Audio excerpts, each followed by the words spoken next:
میں یہ سمجھتا ہوں کہ گناہوں سے اگر آپ نے بچنا ہے نا، اگر آپ چاہتے ہیں کہ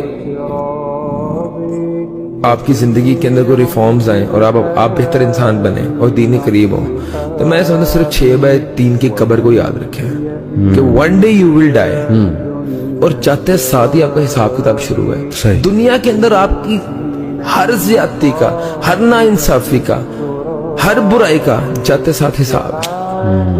اور یہ ہمیں نہیں پتا کل ہم نے زندہ رہنا یا نہیں رہنا اس بات پہ، لیکن ہمیں پورا یقین ہے کہ ہم نے جب قبر میں اترنا تو ہمارا حساب شروع ہے اور نہ ختم ہونے والی زندگی ہے. 5 منٹ اے سی کے بغیر آپ کمرے میں بیٹھ جائیں، 5 منٹ اے سی کے بغیر کمرے میں بیٹھ جائیں، آپ کی حالت غیر ہو جاتی ہے. صحیح. تو وہ 6/3 کی قبر کے اندر تاحیات نہ ختم ہونے والی زندگی آپ گزار لیں گے اپنے اس کردار کے ساتھ، اپنے ان رویوں کے ساتھ، اپنے ان اخلاق کے ساتھ. آپ گزار لیں گے 6/3 کی قبر کے اندر پوری زندگی. صحیح بات. آپ کو کوئی زور سے جگڑ لینا تو آپ کا دم گھٹتا ہے، تو قبر نے آپ کو اس طرح دبوچنا ہے کہ آپ کی ایک سائڈ کی ربس دوسری سائڈ کی ربس کے اوپر آ جانی ہے. آپ کو کیا اس سے ڈر نہیں لگتا؟